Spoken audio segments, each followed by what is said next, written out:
वेदनशील नहीं, स्पंदनशील। की स्पंदनशील कार्यकलाप सहित देखने को मिलता है, वह किस विधि से स्पंदन क्रिया में परिवर्तित हो जाता है?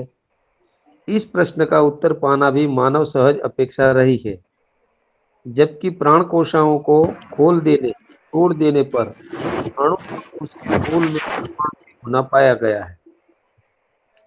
सह अस्तित्व सहज रूप में प्रत्येक परमाणु एक से अधिक अंशों के साथ गतिपथ सहित निश्चित आचरण संपन्न रहना पाया जाता है।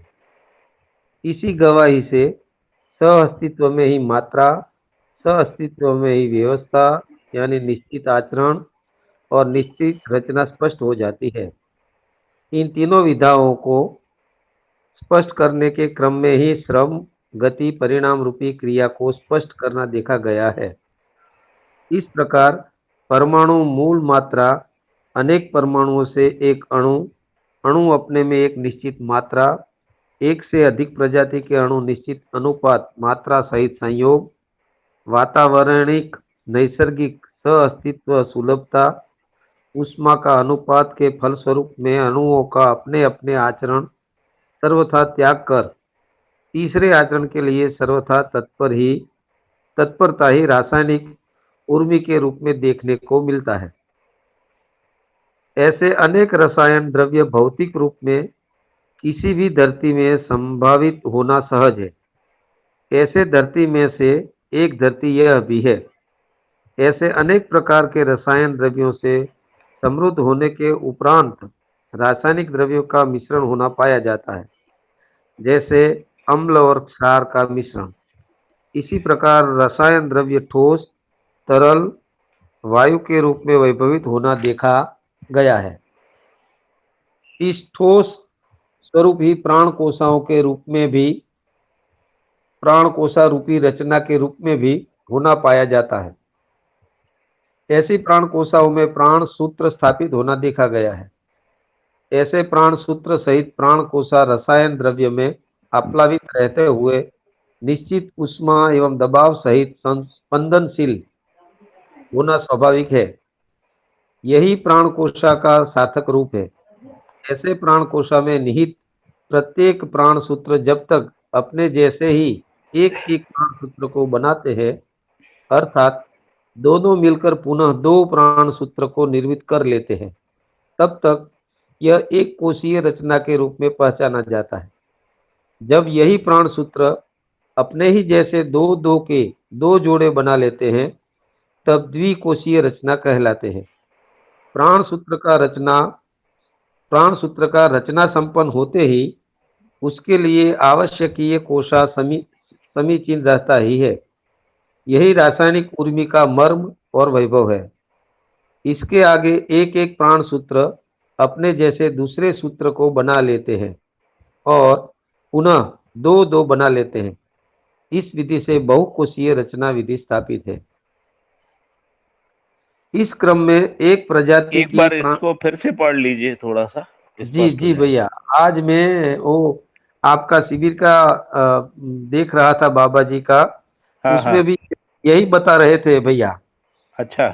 हाँ, बहुत प्रश्नावली हुई थी इसमें, क्योंकि हम्म अणु की रचना और परमाणु अंशों के बारे में सभी तो फिर से पढ़ लेता हूँ हम्म। पहले से ही। हाँ हाँ। जैविकता का मूल रूप प्राण कोशा होना हम पहचान चुके हैं। परंपरा इसको स्वीकार भी चुका है। इसके मूल रूप में प्राण कोशा जो स्पंदनशील कार्यकलाप सहित देखने को मिलता है, वह किस विधि से स्पंदन क्रिया में परिवर्तित हो जाता है? इस प्रश्न का उत्तर पाना भी मानव सहज अपेक्षा रही है। जबकि प्राण कोशिकाओं को खोल देने यानी कि तोड़ देने पर अणु और उसके मूल में परमाणु ही होना पाया गया है।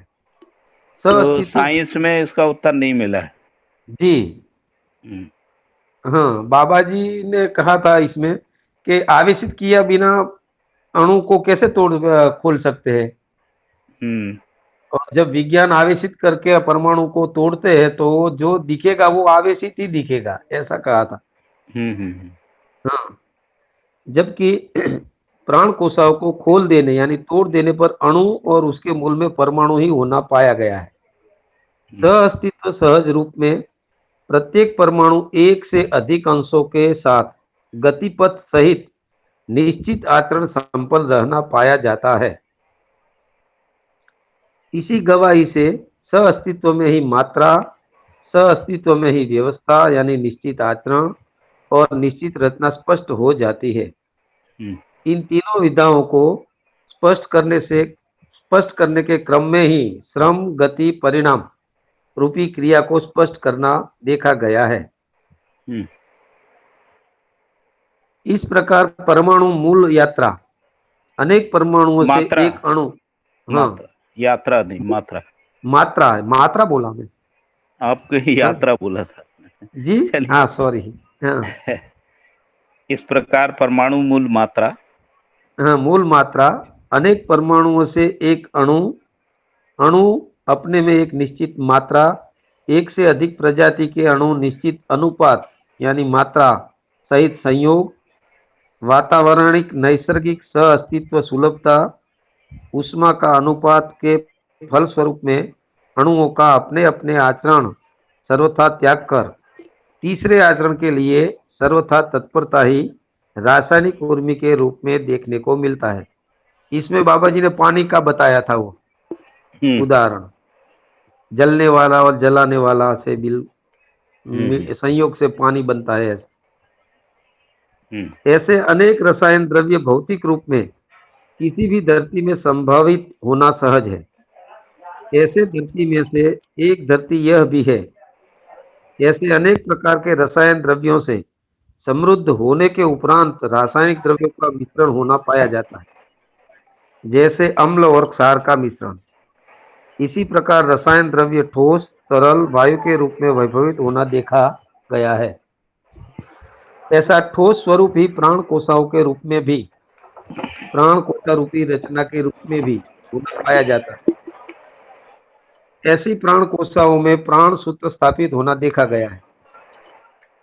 ऐसे प्राण सूत्र सहित प्राण कोशा रसायन द्रव्य में आप्लावित रहते हुए निश्चित ऊष्मा एवं दबाव सहित स्पंदनशील होना स्वाभाविक है। यही प्राण कोशा का सार्थक रूप है। ऐसे प्राण कोशा में निहित प्रत्येक प्राण सूत्र जब तक अपने जैसे ही एक एक प्राण सूत्र को बनाते हैं, अर्थात दोनों मिलकर पुनः दो प्राण सूत्र को निर्मित कर लेते हैं, तब तक यह एक कोशीय रचना के रूप में पहचाना जाता है। जब यही प्राण सूत्र अपने ही जैसे दो दो के दो जोड़े बना लेते हैं, तब रचना कहलाते हैं। प्राण सूत्र का रचना संपन्न होते ही उसके लिए आवश्यक ये कोशा समीचीन रहता ही है। यही रासायनिक उर्मी का मर्म और वैभव है। इसके आगे एक एक प्राण सूत्र अपने जैसे दूसरे सूत्र को बना लेते हैं और पुनः दो दो बना लेते हैं। इस विधि से बहुकोशीय रचना विधि स्थापित है। इस क्रम में हम्म, एक प्रजाति की प्राणावस्था की रचना अपनी पराकाष्ठा तक संपन्न होने के उपरांत दूसरे प्रजाति की रचना के लिए उन्हीं प्राण सूत्रों में लहरें उठती है, जिसे रासायनिक उर्मी कहा जाता है, जो परंपरा के रूप में स्थापित हो चुकी है। वह बीज वृक्ष विधि से आवर्तनशील और समृद्ध होता ही रहता है और अनुसंधान क्रम में परंपरा से भिन्न एक रचना विधि प्राण सूत्र में उत्सव पूर्वक स्थापित हो जाती है। यह परंपरा विधि संपन्नता वत्ता रासायनिक उर्मी अथवा तरंग का संयोग से भिन्न रचना विधि संपन्न होना पाया जाता है। इसी क्रम में अनेक प्रजाति की रचना और उसका जीव बीज इसी क्रम में अनेक प्रजाति की रचना और उसका बीज फल स्वरूप परंपरा आवर्तनशीलता के रूप में स्थापित होना पाया जाता है। ये सब इसी धरती पर प्रमाणित है। आगे। प्राणावस्था, हाँ आगे, आगे। हाँ। प्राणावस्था के उपरांत ही प्राणावस्था के अवशेषों धरती के संयोग और ऊष्मा, वायु, जल संयोग से बहुत सारे स्वदेज कीटों, जंतुओं का प्रकट होना आज भी देखने को मिलता है। स्वदेश के स्वेदज भैया।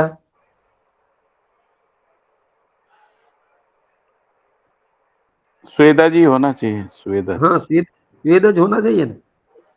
हाँ। बहुत सारे स्वेदज कीटों जंतुओं का प्रकट होना आज भी देखने को मिलता है। इस क्रम में अंडज प्रकृति रचना विरचना का होना देखा जाता है।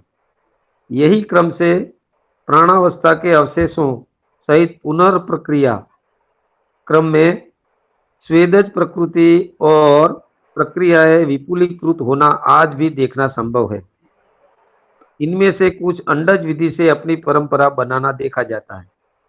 अंडज परंपराएं शनैः शनैः प्रयोग विधि से उद्दातीकरण नियमों के अनुसार समृद्ध होते जलचर, भूचर, नभचर के रूप में देखने को मिलता है।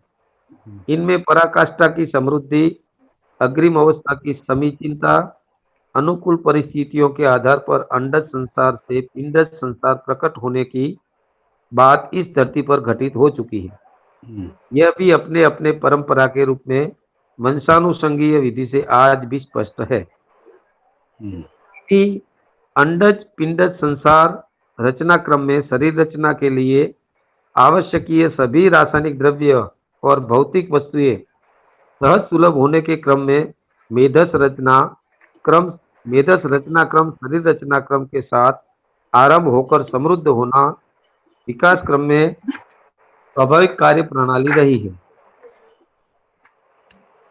इन्हीं अंडज पिंडज संसार रचना क्रम में शरीर रचना के लिए आवश्यकीय सभी रासायनिक द्रव्य और भौतिक वस्तुएं सहज सुलभ होने के क्रम में मेधस रचना क्रम शरीर रचना क्रम के साथ आरंभ होकर समृद्ध होना विकास क्रम में स्वाभाविक कार्य प्रणाली रही है। यह अंडज पिंडज दोनों प्रकार के जीवावस्था का वैभव वंशानुसंगीयता को प्रमाणित अथवा व्यक्त करता हुआ देखने को मिलता है। इसी क्रम में पिंडज प्रकटन के रूप में मानव शरीर रचना परंपरा भी सुस्पष्ट है। मानव भी अपनी परंपरा के रूप में स्थापित हो चुका है। इन सभी घटनाक्रम के मूल में प्रत्येक परंपरा स्थापित होने की प्रक्रिया है। परंपरा स्थापित होने के उपरांत वह मूल क्रिया जैसे अंडज से पिंडज प्रकटन क्रिया का दोहराना अपने आप शिथिल हो जाता है। परंपरा उन्नत हो जाती है। उन्नत होने का तात्पर्य परंपरा में निखार और उसका नियति क्रम आचरण स्पष्ट होने से है। मानव परंपरा अनेक समुदायों के रूप जैसे अंडज से पिंडज प्रकटन क्रिया में अपने को परंपरा सहज प्रकटन प्रमाणित हो चुकी है। अस्तित्व में प्रत्येक एक त्व सहित व्यवस्था और समग्र व्यवस्था में भागीदारी के रूप में वैभव और प्रमाण है। प्रमाण का तात्पर्य वर्तमान में हर व्यक्ति इसे समझ सकता है। फलस्वरूप अपना प्रभाव स्वरूप मानव भी स्वयं व्यवस्था और समग्र व्यवस्था में भागीदारी की कल्पना, अध्ययन, निश्चय एवं प्रमाणित होने का कार्य कर सकता है। इसे हम प्रमाणित कर देख लिए हैं। यह भी इसके साथ हमें पता लग चुका है और लोग भी पता लगा सकते हैं कि समुदाय विधि से कोई सार्वभौम सूत्र नहीं पाए हैं और न ही पा सकते हैं। इसी आधार पर मानवत्व को पहचानने निर्वाह करने के क्रम में अस्तित्व मूलक मानव केंद्रित चिंतन अध्ययन एक आवश्यकता रही है। यह बलवती होने के आधार पर ही इसमें हम पारंगत होने का प्रमाण सहज ही प्रमाणित हुई। अखंड समाज की आवश्यकता कल्पना केवल मानव प्रकृति अथवा मानव सहज अस्तित्व के साथ ही सूत्रित हुआ है, अर्थात और किन्हीं जीवों का समाज अथवा वनस्पतियों का समाज, मृत पाषाण मणि धातुओं का समाज रूप प्रमाणित नहीं होती। हर प्रजाति के जीव, हर प्रजाति की वनस्पति, हर प्रजाति के मृत पाषाण मणि धातुएं अपने अपने त्व सहित व्यवस्था और समग्र व्यवस्था में भागीदारी के रूप में प्रमाणित हैं। अतएव समाज का केंद्र बिंदु अखंड समाज रूप में प्रमाणित होने के लिए केवल मानव ही है। मानव विविध परंपराओं को झेलते हुए अर्थात राज्य, धर्म, अर्थ परंपराओं को झेलते हुए आज इस दशक में जिस स्थिति में है उसका चित्रण इस प्रकार है। 1. भय, प्रलोभन, आस्था। 2. सुविधा, संग्रह, भोग। 3. प्रिय, हित, लाभात्मक दृष्टियों की क्रियाशीलता। और 4. आशा, विचार, इच्छाओं का अथक प्रयोग हो चुका है। इच्छाएं जो मानव में उद्गमित हैं, जिनका विचार समर्थन मिल पाया है और आशा के रूप में स्वीकृत हो पाया है और व्यवहार में प्रमाणित नहीं हो पाई, उनका चित्रण एवं प्रस्ताव इस प्रकार है। 1. सर्वतोमुखी न्याय होने पाने की इच्छा। 2. सर्वतोमुखी समाधान होने पाने की इच्छा। 3. परम सत्य दृष्टा होने की इच्छा। 4. व्यवस्था में जीने की इच्छा, समग्र व्यवस्था में भागीदारी की इच्छा। 5. पूर्ण जागृत होने की इच्छा, मानव परंपरा में समाधान, समृद्धि, अभय, सह अस्तित्व सुलभ होने की इच्छा। 6. स्वायत्तता की इच्छा। 7. वैर विहीन परिवार की इच्छा। 8. स्वराज्य की इच्छा एवं 9. स्वतंत्रता की इच्छा। समग्र मानव में सकारात्मक शुभेच्छा।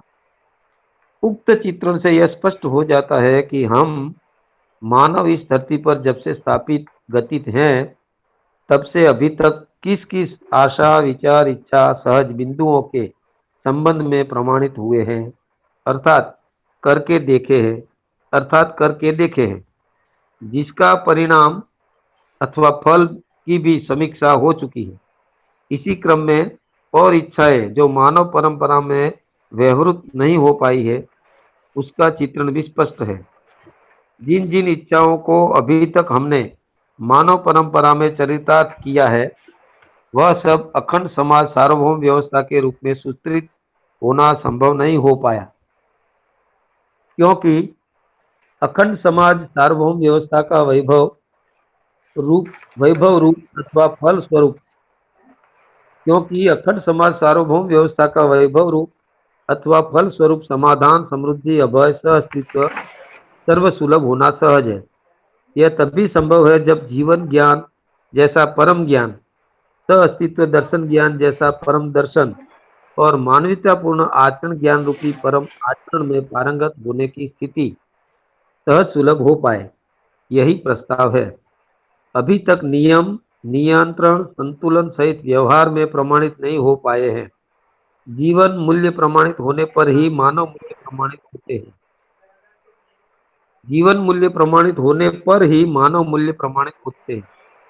समाधान के साथ न्याय होने से सुख, समाधान समृद्धि होने से शांति, समाधान समृद्धि अभय होने से संतोष प्रमाणित होता है। समाधान समृद्धि अभय स्व अस्तित्व में अनुभव होने से आनंद अर्थात सार्वभौम व्यवस्था होती है। मानव लक्ष्य प्रमाणित होने से जीवन मूल्य की प्राप्ति होती है। सर्वाधिक लोगों में ये इच्छाएं सर्वेक्षण से स्पष्ट हो जाती है। इससे पता चलता है कि इन इच्छाओं से आशित सभी तथ्य चरितार्थ होने के लिए व्यवहार समाजशास्त्र का अनुसंधानित प्रस्ताव है। बहुत बढ़िया। जी भैया। मुझे लगता है कि एक बार जो है ना, आप ये 30 नंबर जो पेज है ना, 30 हाँ 30 का जो लास्ट पैराग्राफ है, जी। वहां से अजागरूक। हाँ, वहां से ये 35 वाला जो 34 वाला तक है, यहाँ एक बार इसको और पढ़ लीजिए। जी भैया। कल इसको थोड़ा ध्यान अच्छे से नहीं गया था। हाँ जी। जागृति मूलक विधि से। जागृति मूलक विधि से। जी। जागृति मूलक विधि से जागृतिगामी कार्यक्रम सफल होता है। जागृति मूलक अभिव्यक्ति संप्रेषणाओं को कोई न कोई एक मानव अपने अनुसंधान पूर्वक निश्चित चिंतन, अभ्यास, विचार, अनुभव प्रमाण के आधार पर ही इसका अभिव्यक्ति संप्रेषण संभव होना पाया जाता है। जागृति सर्व मानवों में स्वीकृत तथ्य है। जैसे प्रत्येक व्यक्ति प्रत्येक कार्य, व्यवहार, विचारों को जागृति पूर्वक ही सटीक मानने का प्रमाण वर्तमान होना पाया जाता है। हर व्यक्ति जागृति पूर्वक ही दिशा, मार्ग, कोण, संस्था, विकास, ह्रास जागृति, परमाणु, अस्तित्व, सह-अस्तित्व, मूल्य, मूल्यांकन, मूल्य मूल्यांकन, समाधान, प्रमाण, प्रामाणिकताओं को अभिव्यक्त व संप्रेषित करता है। मार्ग और दिशा, इन दो मुद्दों पर विचार कर देखें। मानव वह मानव यह आदिकाल से मानते ही आया है कि हमें दिखता है। देखने की मूल क्रिया आंखों को माना गया है।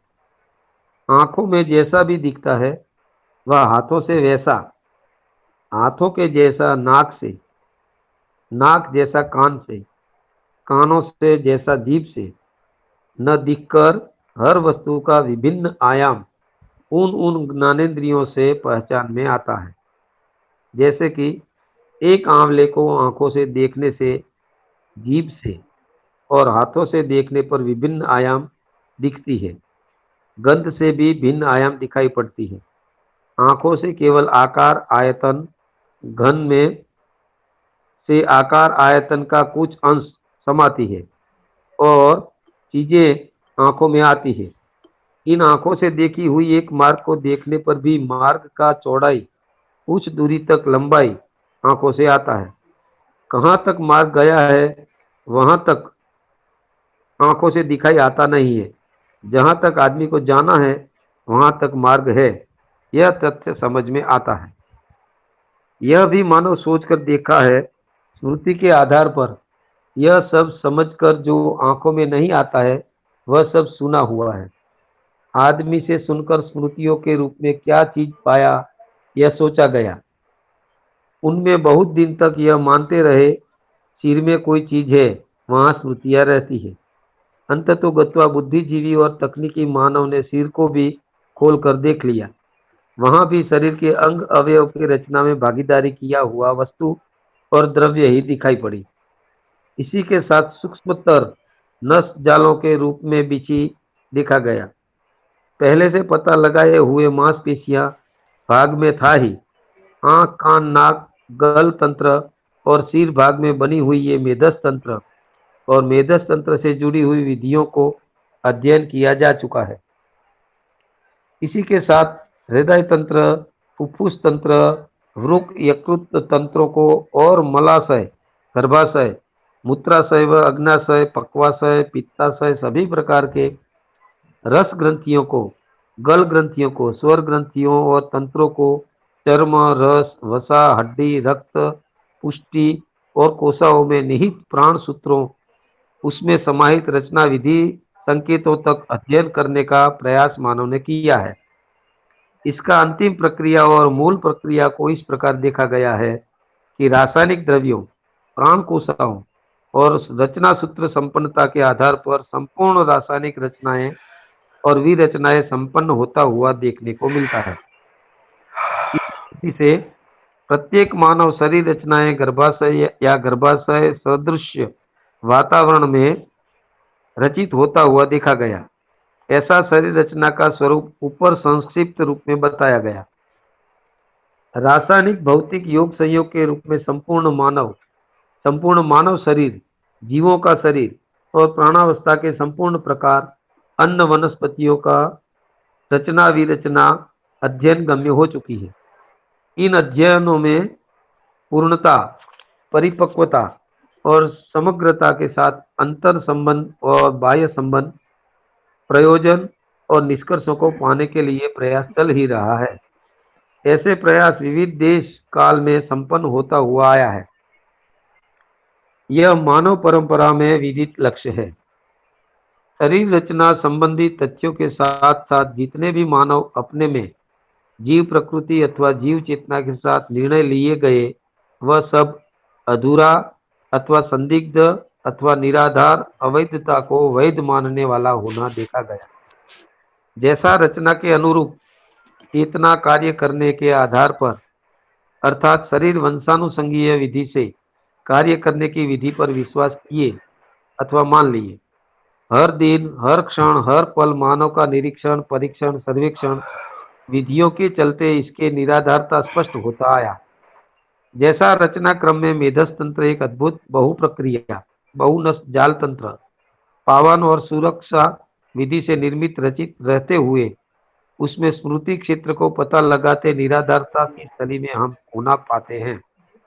जबकि हर देश काल में विभिन्न वातावरण, नैसर्गिकता और संयोग विधियों के अनुपात, प्रक्रियाओं के अनुरूप और मानव के आहार विहार सहित संयोगों के फलन में अथवा फलस्वरूप ये रोग निरोगता को पहचानना संभव हुआ है और यह सदा सदा के लिए मानव परंपरा में से प्रमाणित होता ही रहेगा।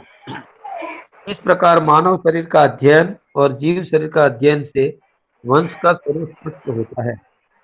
यह बिंब और शुक्र सूत्र का संयोग उसकी पुष्टि और पुष्टि के लिए प्राप्त द्रव्यों की पवित्रता, शुद्धता और संयोग विधियों के आधार पर विविध प्रकार से प्रभाव पड़ते हुए देखने को मिलता है।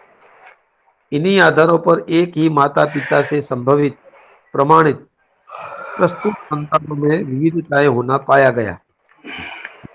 मूर्ख माता पिता के संतान विद्वान और विद्वान माता पिता के संतान मूर्ख भी होता हुआ उन्हीं उन्हीं के रूप में होता हुआ और उनसे भिन्न रूप में होता हुआ भी देखा गया है। इन जीते जागते प्रमाणों से वंशानुसंगीय का स्थिरता, विश्वसनीयता, आवश्यकता और उसकी सार्थकता अध्ययन गम्य नहीं हो पाया।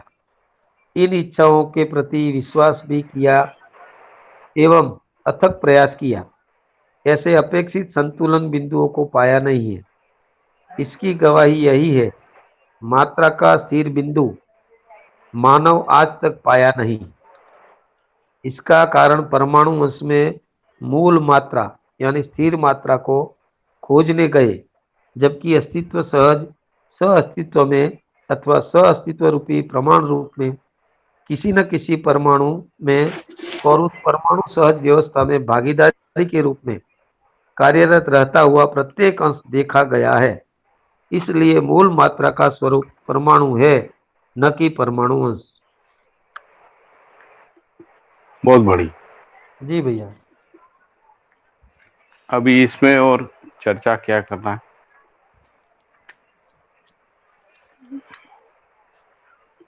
तो ये अध्याय जहां से शुरू हुआ था उसमें उसको एक बार फिर से पढ़ लीजिए, ये वाला पहला पैराग्राफ। व्यवहारवादी समाजशास्त्र की परिभाषा, यही ना भैया? हाँ हाँ जी।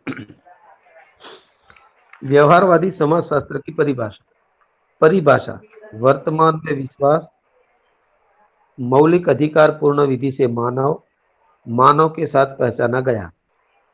संबंध में मूल्य मूल्यांकन पूर्वक उभय तृप्ति, परिवार सहज आवश्यकता से अधिक उत्पादन में भागीदारी, मूल्य चरित्र नैतिकता पूर्ण आचरण पूर्वक व्यवस्था सहज प्रमाण को प्रस्तुत करते हुए समग्र व्यवस्था में भागीदारी व भागीदारी के प्रति सम्मति का सहज स्वरूप में प्रमाणित होना ही व्यवहारवादी समाज है। संबंध में मूल्य मूल्यांकन पूर्वक उभय तृप्ति, परिवार सहज आवश्यकता से अधिक उत्पादन में भागीदारी, मूल्य चरित्र नैतिकता पूर्ण आचरण पूर्वक व्यवस्था सहज प्रमाण को प्रस्तुत करते हुए समग्र व्यवस्था में भागीदारी व भागीदारी के प्रति सम्मति का सहज स्वरूप में प्रमाणित होना ही व्यवहारवादी समाज है। और शास्त्र का तात्पर्य शिक्षा संस्कार पूर्वक ग्रहण योग्य सभी उपक्रम और कार्य प्रणाली है। इस प्रकार व्यवहारवादी समाज व शास्त्र का धारक वाहक मानव ही होना स्पष्ट है।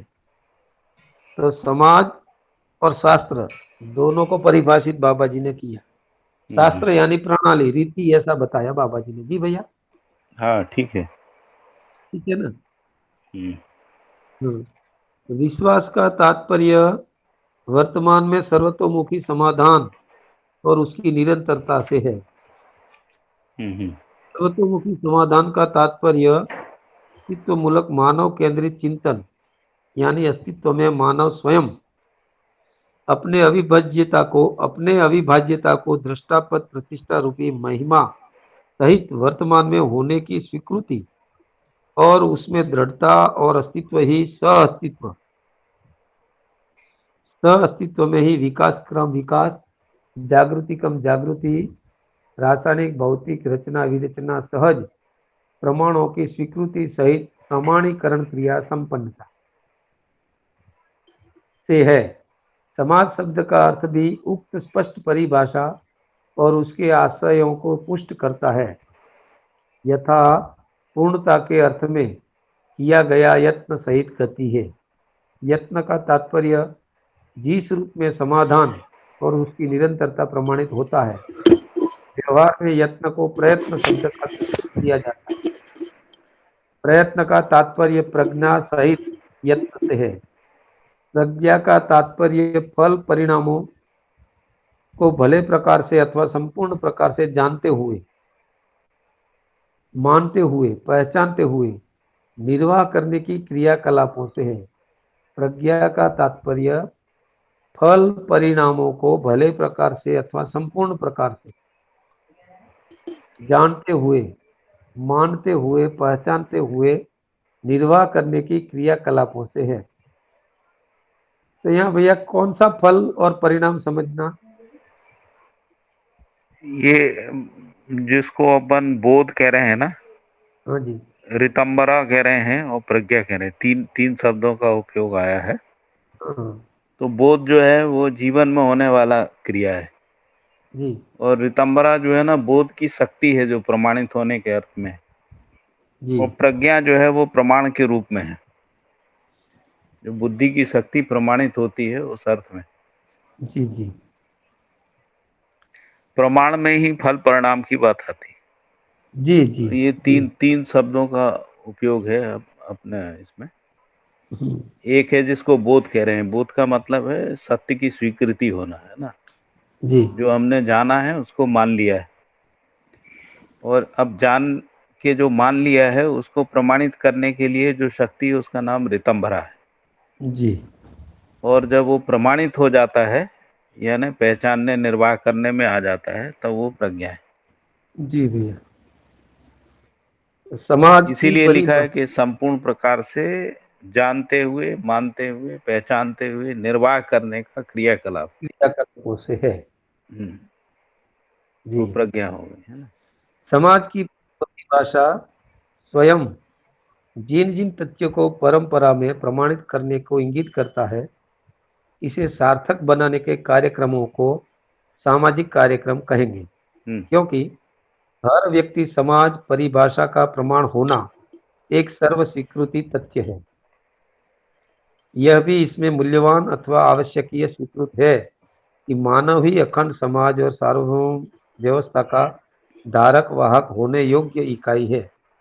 साथ ही इसकी अनिवार्यता भी स्वीकृत है। नैसर्गिक रूप में जागृति नित्य समीचीन है।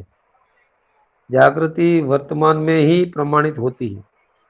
प्रमाणित करने वाली इकाई केवल मानव है। शुद्धतः इसका मूल रूप मानव अपने स्वत्व रूपी मानवीयता अथवा मानवत्व में से के लिए जागृत होना ही है। जागृति वर्तमान में ही प्रमाणित होती है। प्रमाणित करने वाली इकाई केवल मानव ही है। शुद्धतः इसका मूल रूप मानव अपने स्वत्व रूपी मानवीयता अथवा मानवत्व में से के लिए जागृत होना ही है। मानवत्व मानव को स्वीकृत वस्तु है। मानवत्व पूर्वक ही मानव अपने गौरव और वैभव को स्थिर बनाना चाहता है। ऐसी मानवत्व की अपेक्षा को विविध प्रकार से मानव व्यक्त करता ही है। इसी क्रम में बहुमुखी अभिव्यक्ति संप्रेषणा प्रकाशन होने के आधार पर बहुमुखी कार्य संपन्न होना भी एक आवश्यकता रहा है। ऐसी सुदृढ़ आधार पर ही सुदूर विगत से कम 4 आयामों में अपने परंपरा को बनाए रखे हैं। जैसा शिक्षा, संस्कार, विधि और व्यवस्था। दूसरे विधि से संस्कृति, सभ्यता, विधि और व्यवस्था है। भैया इसको जरा ये चारों शिक्षा, संस्कार, विधि और व्यवस्था और संस्कृति, सभ्यता, विधि और व्यवस्था हम्म समाज को में इसका जरा वो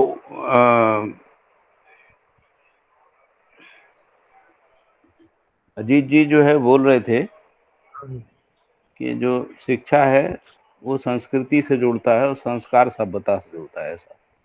जी जी। हाँ तो हाँ। इसलिए दो तरीके से इसको बोला गया है ना। हाँ जी। एक में बोला है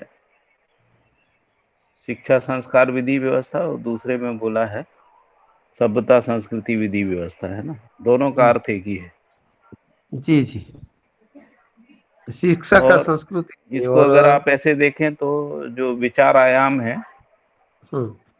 उसमें संस्कृति होती है, जी और जो व्यवहार आयाम है उसमें सभ्यता होती है। तो व्यवहार आयाम ही मूलतः संस्कार है, जिसको अपन कह रहे हैं। जी। शिक्षा का मतलब जानना मानना हो गया, संस्कार का मतलब उसका व्यवहार में आचरण के रूप में हो गया। जी। और इसके बाद विधि और व्यवस्था है। तो व्यवस्था जो है व्यवसाय आयाम है, हम्म। और अनुभव पूर्वक ही विधि होती है, इसलिए सहअस्तित्व विधि के रूप में अनुभव आयाम है। हम्म।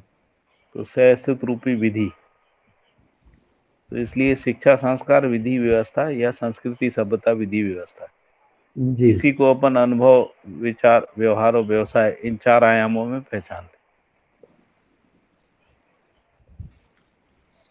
जी भैया। हैं। इसे सभ्यता का सभी। मतलब है कि संबंधों में जीना, संबंध निर्वाह में जीना, न्याय पूर्ण संबंध निर्वाह, उस रूप में सभ्यता है। जी भैया। संस्कृति का मानव। मतलब है समझने से, हम्म। ज्ञान विवेक विज्ञान संपन्नता से संस्कृति, उसी को प्रबुद्धता भी बोलते हैं ना। जी। जब उसको वैभव के अर्थ में देखते हैं तो प्रबुद्धता हम्म।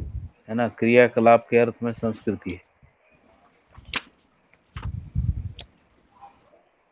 और सभ्यता जो है वैभव के अर्थ में संप्रभुता है, और व्यवस्था जो है प्रभु सत्ता है, और विधि जो है वो प्रभुता है। ये वैभव के अर्थ में है, और उसका जो क्रियात्मक रूप है वो संस्कृति सभ्यता विधि व्यवस्था। जी। इसे सभी समुदायों में स्वीकारा हुआ और निर्वाह करता हुआ देखने को मिलता है, चाहे सार्थक न हो। इसे इससे सुस्पष्ट हो जाता है, भले ही मानव कुल अनेक समुदायों में बटे बटे क्यों न हो, यह चारों अथवा चहुं दिशावादी परंपराएं सभी देश काल में सभी समुदाय में देखने को मिला। हम्म। इन चारों आयामों में मानवीयता को समावेश कर लेना ही मानवीयतापूर्ण परंपरा का तात्पर्य है। यानी कि शिक्षा संस्कार विधि और व्यवस्था, संस्कृति सभ्यता विधि और व्यवस्था में मानवीयतापूर्ण अथवा मानवीयता का समावेश कर लेना ही मानवीयतापूर्ण परंपरा का तात्पर्य है। हाँ। जैसा मानवीयतापूर्ण शिक्षा संस्कार विधि एवं व्यवस्था संस्कृति सभ्यता ही मानव परंपरा में अखंडता का सूत्र है। हाँ। मानव परंपरा का संतुलन अखंड समाज और सार्वभौम व्यवस्था के रूप में प्रामाणिक होना सहज है। प्रामाणिक के प्रमाणित भैया यहाँ मानव परंपरा का संतुलन अखंड समाज और सार्वभौम व्यवस्था के रूप में प्रामाणिक होना सहज है, ऐसा लिखा है। हम्म।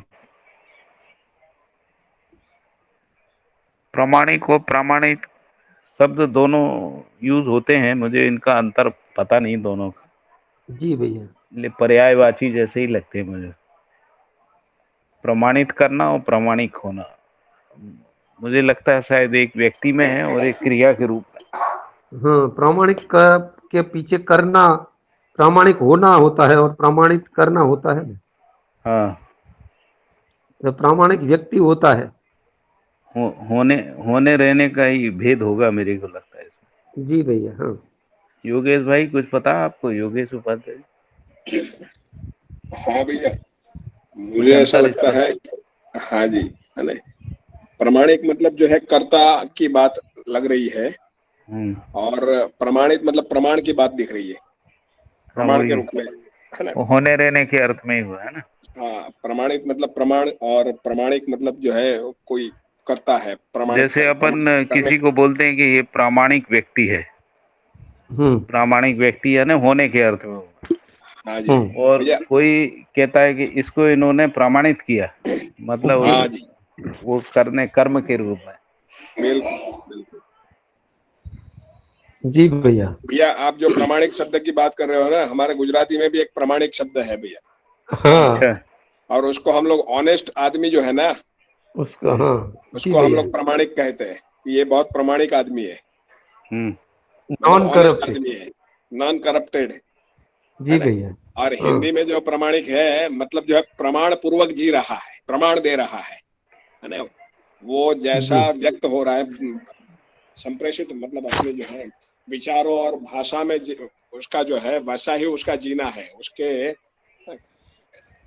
सोचने में, बोलने में और करने में कोई अंतर नहीं है, हम्म उसको जो है प्रामाणिक कह रहे हैं। हम्म। हाँ हाँ। जी भैया, एक बार पढ़ू। हाँ हाँ, पढ़िए, थोड़ा सा और पढ़िए, फिर अपन थोड़ी देर में चर्चा करते। हाँ जी, ये परिभाषा, समाज व्यवहारवादी समाज शास्त्र की परिभाषा बाबा जी बता रहे हैं। आगे उद्देश्य है, मानव परंपरा का संतुलन अखंड समाज और सार्वभौम व्यवस्था के रूप में प्रामाणिक होना सहज है। यह दोनों अविभाज्य रूप में प्रतिष्ठा और गरिमा है। मानव कुल का संतुलन सर्वतोमुखी समाधान पूर्वक ही संपादित होना पाया जाता है, क्योंकि सर्वतोमुखी समाधान संपन्न परिवार संतुलित रहना पाया गया है। हर परिवार में एक से अधिक व्यक्तियों का होना सर्वविदित है अथवा सम्मिलित कार्य व्यवहार का होना पाया जाता है। परिवार की परिभाषा भी इसी तथ्य को पुष्ट करता है। यथा परिवार में प्रस्तुत अथवा सम्मिलित सभी व्यक्ति एक दूसरे के साथ संबंध को पहचानते हैं एवं मूल्यों का निर्वाह करते हैं, मूल्यांकन करते हैं और उभय तृप्ति पाते हैं, और परिवार सहज आवश्यकता से अधिक उत्पादन कार्य में सभी पूरक होते हैं। इन्हीं आधारों पर समाधान और समृद्धि का प्रमाण प्रस्तुत हो पाता है। मानव का परिभाषा समाहित रहता ही है, यथा मनाकार को साकार करने वाला मन स्वस्थता सहज प्रमाण प्रस्तुत करने वालों के रूप में होना देखा गया है। ये एक पेज और पढ़ दीजिए, 1 और 2 पेज आगे तक का, जी तो अपना ऑलमोस्ट पूरा रिवीजन हो जाएगा, है ना। जी। उद्देश्य, समाज परिभाषा में पूर्णता की ओर निर्देश है। समाज परिभाषा में पूर्णता की ओर निर्देश है। अस्तित्व में परमाणु का विकास और जागृति सहज अध्ययन क्रम में गठन पूर्णता, क्रिया पूर्णता, आचरण पूर्णता और इसकी निरंतरता को देखा गया है। देखने का तात्पर्य समझने से ही है। परमाणु और का इसमें वैभव। इसको ऐसा जोड़ा गया है कि जी अस्तित्व में परमाणु का जो विकास है उसमें गठन पूर्णता, क्रिया पूर्णता, आचरण पूर्णता है। जी उसी तरीके से जो समाज नाम का जो शब्द है वो जी। पूर्णता की ओर निर्देशित है ना।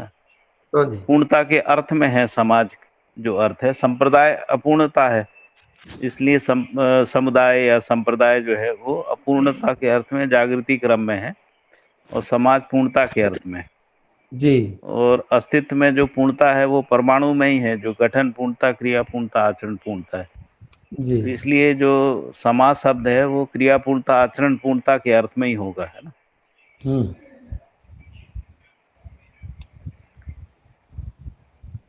देखने का तात्पर्य समझने से ही है। परमाणु का वैभव को अस्तित्व में व्यवस्था की मूल इकाई के रूप में इनके कार्यकलापों को देखा गया है। यह जड़ चैतन्य प्रकृति के संबंध में स्पष्टतया समीकरण होता है। परमाणु अंशों से ही परमाणु रचित रहना पाया जाता है। हर अवस्था में आवेश अव्यवस्था का द्योतक है। जैसे मानव में पाई जाने वाली 6 प्रकार के आवेश अव्यवस्था का द्योतक होना देखा गया है। मानव में घटित होने वाले आवेशों को काम, क्रोध, लोभ, मोह, मद, मात्सर्य के रूप में गणना किया गया है। यह मानव कुल में चर्चित, विश्लेषित, निष्कर्षित विवस्था है। प्रत्येक आवेश विवस्था के रूप में मानव सहज मानस विधि से मूल्यांकित होता है। मानव सहज मानसिकता मान्यतापूर्ण विधि से कार्यरत रहना पाया जाता है। प्रत्येक आवेश व्यवस्था के रूप में मानव सहज मानस विधि से मूल्यांकित होता है। मानव सहज मानसिकता मानवीयता पूर्ण विधि से कार्यरत रहना पाया जाता है। भैया व्यवस्था का मतलब भ्रमित मजबूरी, मजबूरी जिसको बोलते हैं। नहीं, वो तो सिर्फ भ्रमित मानव में ही रहता हुआ ना। भ्रमित मानव में, हाँ। जी भैया। लेकिन उसका जो मूल्यांकन है वो मानव ही कर पाता है। तो जी जब कोई एक व्यक्ति मानवीयतापूर्ण आचरण में संक्रमित होता है, जी तभी ये व्यवस्था या इसका विश्लेषण या इसका जो मूल्यांकन है वो हो पाता है। जी। यदि मानवीयतापूर्ण आचरण ही स्पष्ट नहीं है तो मूल्यांकन कैसे होगा? हम्म। मानव सहज मानसिकता मानवीयतापूर्ण विधि से कार्यरत रहना पाया जाता है। किसी व्यक्ति परिवार समुदाय को अथवा संपूर्ण समुदायों को व्यवस्थाएं स्वीकृत नहीं हो पाती है। यही मुख्य बिंदु है जिस पर विचार करना आवश्यक है। व्यवस्थाओं से मुक्ति हर एक मानव में आवश्यकता के रूप में होना पाया जाता है। ऐसे व्यवस्था का मूल रूप ही बंधन है। ऐसे बंधनों के स्वरूप को आशा विचार इच्छा बंधनों के रूप में देखा गया है। यह जीवनगत क्रिया रूपी आशा विचार इच्छाएं भ्रमित रहने पर्यंत बंधन पर्यंत आवेशों का और संपूर्ण आवेश पर्यंत व्यवस्थाओं का होना आकलित होता है। इसे प्रत्येक व्यक्ति निरीक्षण परीक्षण सर्वेक्षण पूर्वक समझ सकता है। मानव जीवन के अध्ययन क्रम में यह पाया गया है, जीवन ही भ्रम अथवा अजागृति एक प्रकार से व्यवस्था का मतलब परतंत्रता भी है या बंधन भी है। जी भैया, ये बताया ना, व्यवस्थाओं से मुक्ति हर एक मानव में आवश्यकता के रूप में होना पाया जाता है। यानी कि हर मानव व्यवस्थाओं से मुक्त होना चाहता है। ऐसे व्यवस्था का मूल रूप ही बंधन है। ऐसे बंधनों के स्वरूप को आशा विचार इच्छा बंधनों के रूप में देखा गया है। यह जीवनगत क्रिया रूपी आशा विचार इच्छाएं भ्रमित रहने पर्यंत बंधन का और बंधन पर्यंत आशा बंधन विचार बंधन इच्छा बंधन इस तरीके से। जी।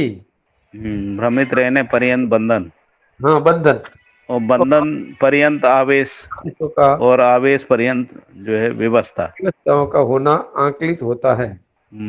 आसक्ति को भी व्यवस्था बोलेंगे। आसक्त हो जाना, परतंत्र हो जाना, जी भैया, गुलाम हो जाना, जड़ता में फंस जाना, जकड़ जाना, ये सब व्यवस्थाएं हैं ना।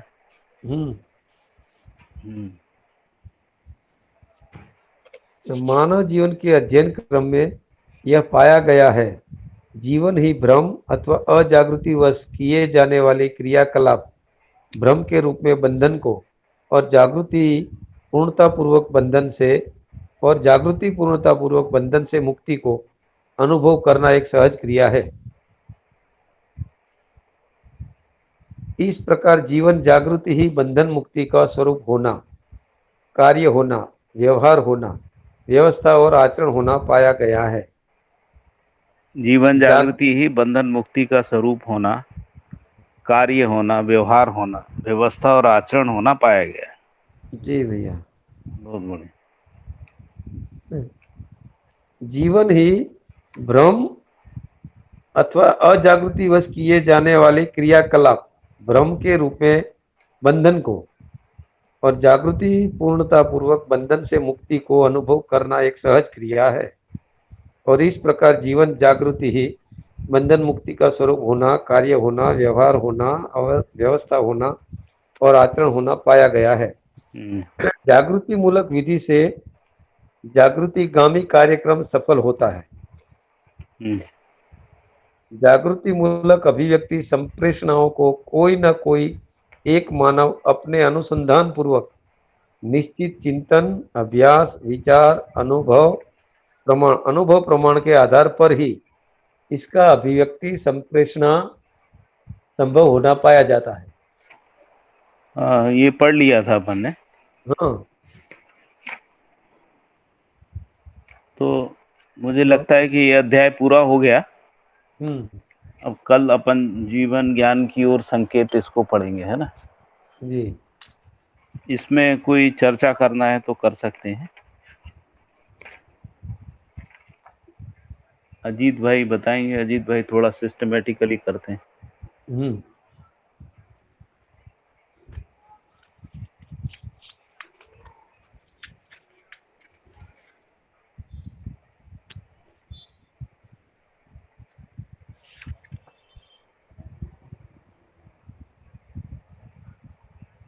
गंगवार जी कुछ पूछना है? गंगवार जी।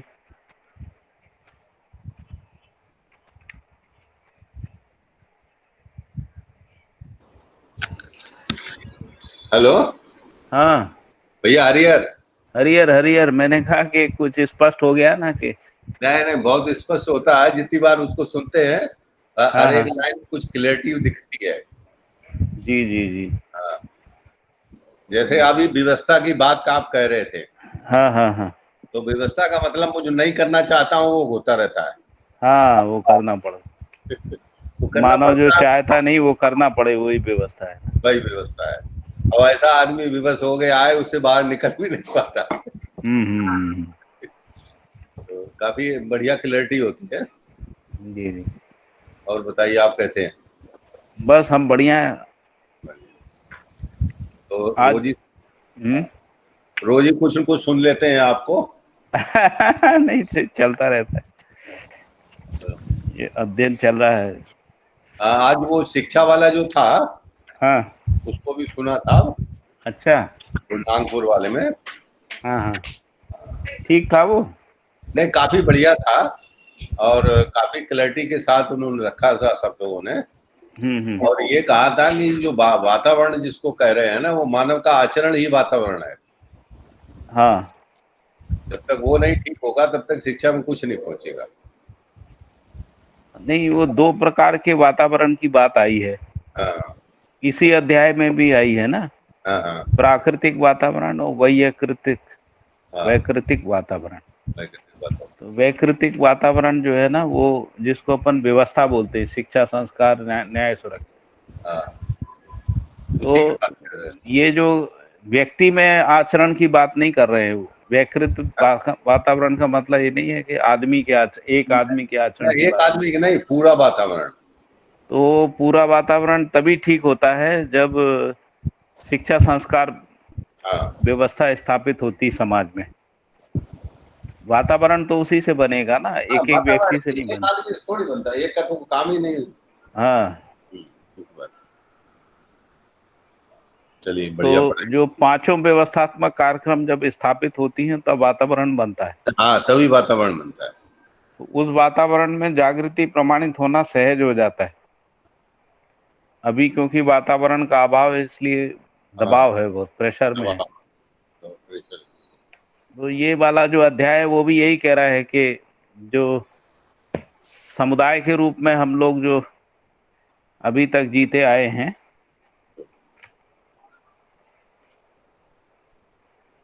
लेकिन समुदाय से आगे समाज के रूप में जीने के लिए हमारे अंदर शुभेच्छाएं पैदा हो गई।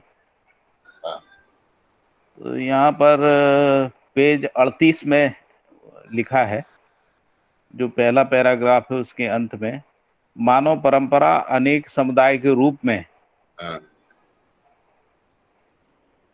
मानव परंपरा अनेक समुदाय के रूप में अंडस से पिंडस क्रिया में अपने को परंपरा सहित प्रकटन प्रमाणित हो चुका है, समुदाय के रूप में प्रमाणित हो गया है। हम्म, लेकिन और समुदाय के रूप में जीते हुए जो चित्रण है वो राज धर्म और अर्थ परंपराओं में भय प्रलोभन आस्था सुविधा संग्रह भोग प्रिय हित लाभात्मक दृष्टियों की क्रियाशीलता और इस सब के लिए आशा विचार इच्छा का अथक प्रयोग, हाँ बिल्कुल ये पूरी आत्म हुआ विचार है ना। और इसमें आदमी थक गया है। बिल्कुल बिल्कुल थक चुका है। और साथ साथ ये भी कह रहे हैं कि इसके बाद जो है कुछ सकारात्मक शुभेच्छाएं जो है मानव में जाग गई हैं। जो ये 9 प्रकार की सकारात्मक शुभेच्छाएं पेज 40 में दी हैं, सर्वतोमुखी न्याय की, सर्वतोमुखी समाधान की, परम सत्य का दृष्टा होने की, व्यवस्था में जीने की इच्छा, समग्र व्यवस्था में भागीदारी की इच्छा, पूर्ण जागृत होने की इच्छा, मानव परंपरा में समाधान, समृद्धि, अभय, सहअस्तित्व सुलभ होने की इच्छा, स्वायत्तता की इच्छा, वैर विहीन परिवार की इच्छा, स्वराज्य की इच्छा और स्वतंत्रता की इच्छा। ये शुभेच्छाएं जो है मानव में आ गई, लेकिन इनका ये तभी पूरी हो सकती हैं जबकि मानव जाति जो है एक व्यवहारवादी समाज के रूप में अपने को स्थापित कर लेती। और व्यवहारवादी समाज के रूप में उन्होंने परिभाषित करते हुए ये कहा है कि वर्तमान में विश्वास मौलिक अधिकार पूर्ण विधि से मानव मानव के साथ पहचाना गया। अभी मानव मानव के साथ नहीं पहचाना गया, अभी मानव जो है समुदाय के अर्थ में पहचाना गया। धर्म, जाति, संप्रदाय, भाषा, मत, पंथ आदि उसके रूप में पहचाना गया है ना, क्षेत्र। तो मानव मानव के साथ पहचाना गया। फिर कह रहे हैं कि संबंध में मूल्य मूल्यांकन उभय तृप्ति। एक बात ये हुई, मूल्य मूल्यांकन उभय तृप्ति। दूसरा, परिवार सहज आवश्यकता से अधिक उत्पादन।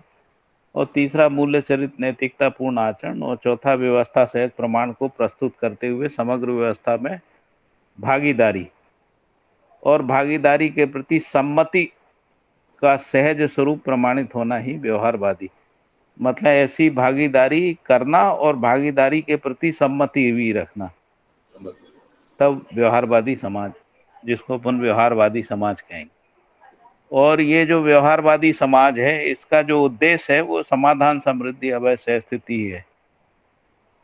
समाधान, समृद्धि, अभय, सहस्थिति। और समाधान समृद्धि अंतिम 41वें नंबर पेज पे लिखा है कि समाधान, समृद्धि, अभय, सहस्तित्व में अनुभव होने से ही आनंद अर्थात सार्वभौम व्यवस्था होती है। तो व्यवहारवादी समाज ही सार्वभौम व्यवस्था को प्रमाणित करता है, मानव लक्ष्य को प्रमाणित करता है, और मानव लक्ष्य प्रमाणित होने से जीवन मूल्य की प्राप्ति होती।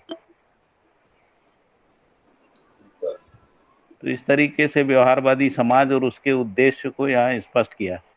और स्पष्ट करते हुए इसमें जो उन्होंने लॉजिक लिया है, वो तर्क ऐसा लिया है कि जैसे परमाणु में भी ऐसा ही होता है। उन्होंने कहा परमाणु में अंश का जो क्रिया है उसको मात्रा मान लेने से परमाणु स्पष्ट नहीं हुआ, और परमाणु के अंश का आचरण भी स्पष्ट नहीं हुआ।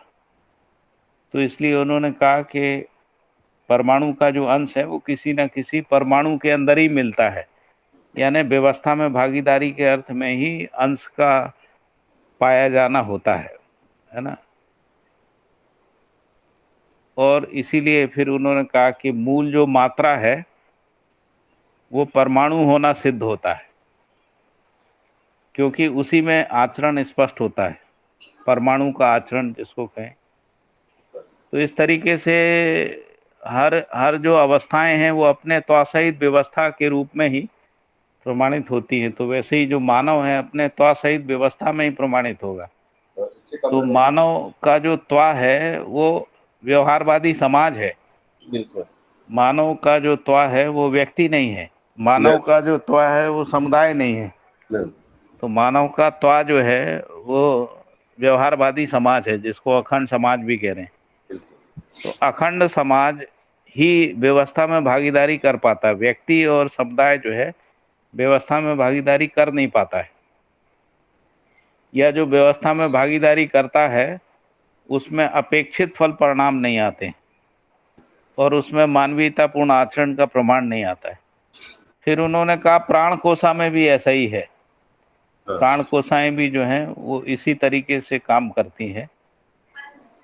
इसके बाद उन्होंने कहा कि जो शरीर रचनाएं हैं उसमें भी इसी तरीके से देखने को मिलता है कि संपूर्ण क्रियाकलाप जो है वो सह अस्तित्व विधि से ही होता है। और इसके बाद मानव की बात करते हुए कहा कि वंशानुसंगीय विधि से यदि मानव जीता है, जिसको अपन कह रहे हैं कि शरीर मान के यदि मानव जीता है, तो उसमें स्थिरता, विश्वसनीयता, आवश्यकता और उसकी सार्थकता जो है वो पहचानने में नहीं आती है।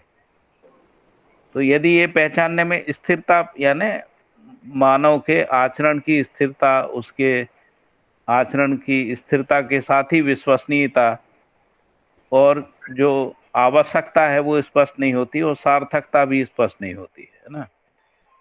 तो ये जब वंशानुसंगी से निकल के जब हम मानवीय आचरण के रूप में जो है अपने को पहचानते हैं, प्रतिष्ठित करते हैं, तब ये स्थिर आचरण के रूप में मानवीय आचरण जो है उसकी स्थिरता और विश्वसनीयता, आवश्यकता और सार्थकता जो है वो अध्ययन गम्य हो पाती है। और उसी से जो है वो जिसको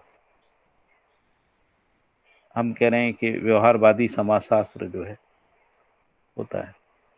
इसमें एक और महत्वपूर्ण बात ये कि कही गई है कि जैसे प्राण कोशाएं होती हैं उसमें एक स्पंदन का क्रिया होता है। तो स्पंदन का क्रिया जो है सहअस्तित्व सहज क्रिया है। अदरवाइज यदि हम प्राण कोशाओं को खोल के देखते हैं तो हमको ये पता नहीं चलता है कि स्पंदन का कारण क्या है। तो स्पंदन का कारण क्या है तो उसको प्राण कोशा को तोड़ने पे यही पता लगता है कि उसमें कुछ परमाणु हैं, कुछ अणु हैं, अणु के रूप में उसमें रासायनिक द्रव्य है और इन सबके योगफल में स्पंदन का क्रिया है। और यही स्पंदन का क्रिया जो है वो रचना के रूप में प्रमाणित होता है, अग्रिम रचना के रूप में, रासायनिक उर्मी के रूप में। और फिर उन्होंने कहा कि कैसे ये जो प्राण सूत्र हैं वो प्राण सूत्र जो है वो किस तरीके से अपने को प्रमाणित करते हैं। फिर एक प्राण सूत्र से दो दो के जोड़े बन जाते हैं जिनको द्विकोशीय रचना कहते हैं। और फिर यही रचना क्रम जो है आगे जाके बहुकोशीय रचना विधि को स्थापित कर लेता है। और फिर ये रचना बहुकोशीय रचना विधि जो है बीजानुसंगी व्यवस्था में हो जाता है। तो इससे पता लगता है कि ये जो सह अस्तित्व में ही संपूर्ण क्रियाकलाप होता है ना। तो सह अस्तित्व में ही मात्रा का पहचान होता है, सह अस्तित्व में ही व्यवस्था यानी निश्चित आचरण पता लगता है, सह अस्तित्व में ही निश्चित रचना स्पष्ट हो जाती। तो सह अस्तित्व में ही मात्रा पता लगती है, व्यवस्था पता लगती, व्यवस्था का मतलब निश्चित आचरण, और निश्चित रचना का स्पष्ट हो जाती।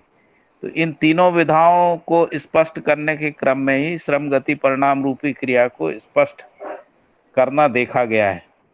इस प्रकार परमाणु मूल मात्रा, अनेक परमाणुओं से एक अणु और अणु में एक निश्चित मात्रा, एक से अधिक प्रजाति के अणु जो है निश्चित अनुपात संयोग, वातावरणिक नैसर्गिक सहअस्तित्व सुलभ ऊष्मा अनुपात के फलस्वरूप अणु का अपने अपने आचरण और सर्वथा अपने अपने आचरण को त्याग के सर्वथा तीसरे आचरण के लिए सर्वथा तत्परता ही रासायनिक उर्मी है। और यही रासायनिक उर्मी की निरंतरता जो है वो शरीर रचनाओं की, जिसको अपन कह रहे हैं कि मानव शरीर रचना यानी समृद्धिपूर्ण मेधस रचना के रूप में जो मानव शरीर रचना है, वहाँ तक ये रासायनिक उर्मी का क्रियाकलाप बना रहता है। और इसी क्रम में ये भी लिखा है उन्होंने कि इस क्रम में एक प्रजाति की प्राणावस्था की रचना अपनी पराकाष्ठा पर संपन्न होने के उपरांत जब वो अपनी पराकाष्ठा पहुंच जाती तो दूसरी प्रजाति की रचना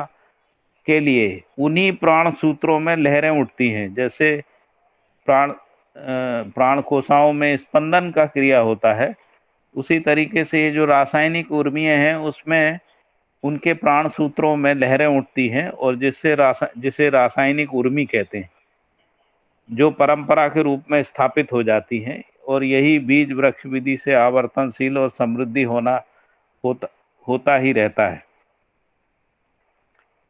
फिर इसके बाद एक और उदाहरण उन्होंने दिया कि जो प्राणावस्था के उपरांत जो जीवावस्था होती है, तो वो जो प्राणावस्था के अवशेष धरती के संयोग, ऊष्मा, वायु, जल संयोग, इन सबके योगफल में फिर स्वेदज कीटों का प्रकटन होता है।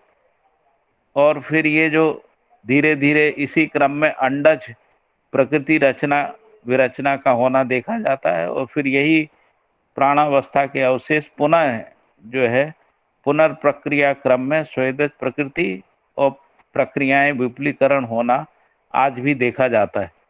और फिर यही धीरे धीरे अंडज और पिंडज के रूप में आ जाते हैं, और उसमें जलचर, भूचर, नभचर के रूप में उनकी परंपराओं को हम लोग यहाँ पर देख रहे हैं। तो इसी क्रम में ये जो विकास का जो क्रम है, इसी क्रम को यदि मानव समाज में यदि देखते हैं, तो मानव समाज जो है अभी तक मानव परंपरा अनेक समुदायों के रूप में अपनी परंपरा सहित प्रकटन के रूप में प्रमाणित हो चुका है। लेकिन जो पूर्णता के अर्थ में जो होना है, जैसा कि यहाँ पर लिखा उद्देश्य का जो पहला लाइन है ना, पेज नंबर 29 में लिखा है, समाज परिभाषा में पूर्णता की ओर निर्देश है। तो जो पूर्णता की ओर निर्देश है, क्योंकि इसमें अपूर्णता है समुदाय चेतना में, इसमें अपूर्णता है, अतृप्ति है, व्यवस्था है, विवशताएं हैं, है ना। इसलिए पूर्णता के अर्थ में व्यवहारवादी समाज का होना वो मानव में स्पष्ट होता है, क्योंकि व्यवहारवादी समाज बने बिना मानव पूर्णता को प्राप्त नहीं कर सकता है। पूर्णता को प्राप्त करने के क्रम में ही उसमें ये 9 प्रकार की सकारात्मक शुभेच्छाएं जो हैं वो जाग जाती, और इन शुभेच्छाओं के पूर्ति के अर्थ में ही अखंड समाज सार्वभौम व्यवस्था में भागीदारी पूर्वक इसको सुलभ कर लेता है, मानव परंपरा में सुलभ कर लेता है।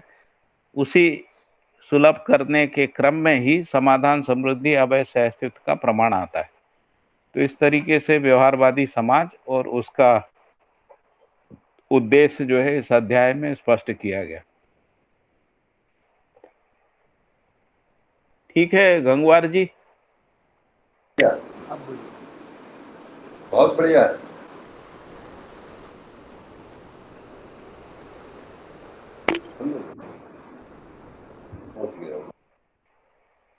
ठीक है।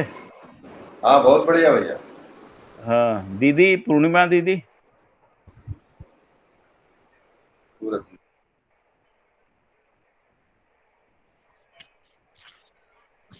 हाँ भैया बढ़िया, नमस्ते। ठीक है ना, पूरा स्पष्ट हुआ ना ये वाला चैप्टर?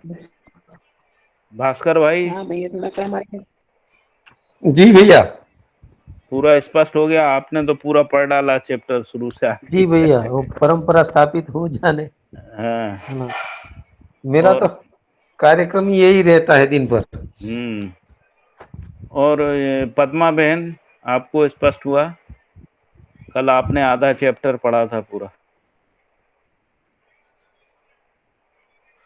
पद्मा प्रिया, रण सिंह भाई, यज्ञेश जी, सुनील भाई। हाँ भैया बढ़िया, स्पष्ट है। एक चीज बस पूछनी थी, पेज नंबर 34।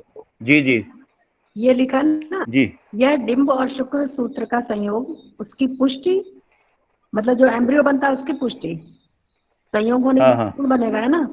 और पुष्टि जी के लिए जी। प्राप्त द्रव्यों की पवित्रता, शुद्धता और हाँ। संयोग विद्युत। संयोग विद्युत का क्या मतलब यहाँ पे?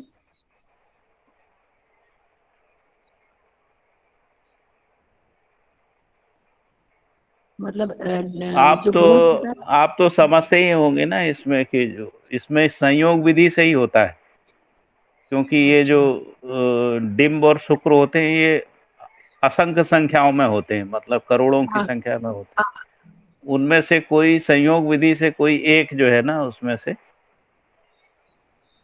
संयोग विद्युत आधार पर एक प्रकार के प्रभाव पड़ते हुए देखने को मिलते हैं, मतलब भ्रूण के ऊपर जो हाँ, प्रभाव पड़ता भ्रूण, उनमें से सभी तो भ्रूण नहीं बन सकते ना, है। एक कोई संयोग हाँ हाँ है ना, तो वो कोई हाँ। एक ही जो है ना वो भ्रूण में कन्वर्ट होता है, उसी को संयोग विधि कह रहे हैं। अच्छा ठीक।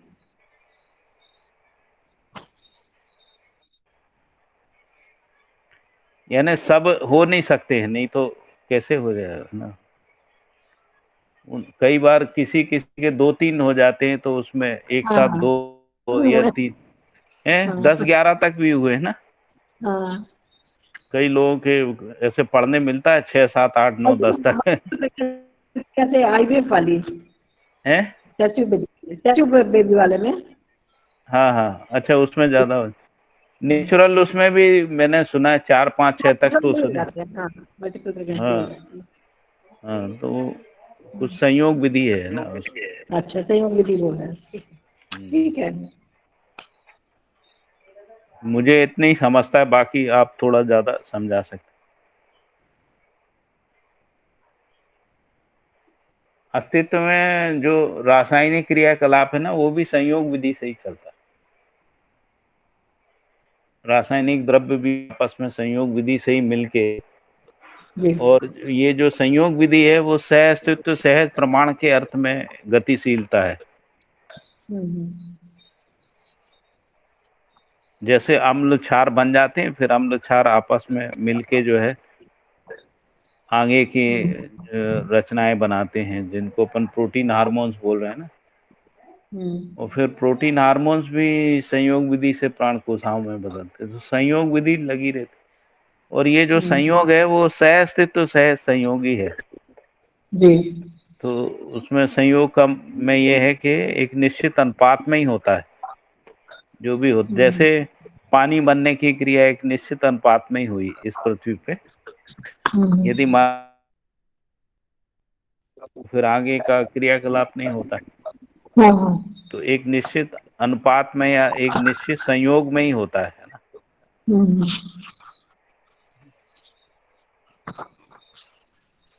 ठीक है। ठीक है, फिर आज अपन इजाजत लेते हैं, कल फिर मिलते हैं ना। जी भैया, कल संडे है? नहीं, कल कल नहीं, सैटरडे है। हाँ परसों है संडे। कल सैटरडे है जी। हाँ, परसों अपना वो शिक्षा वाला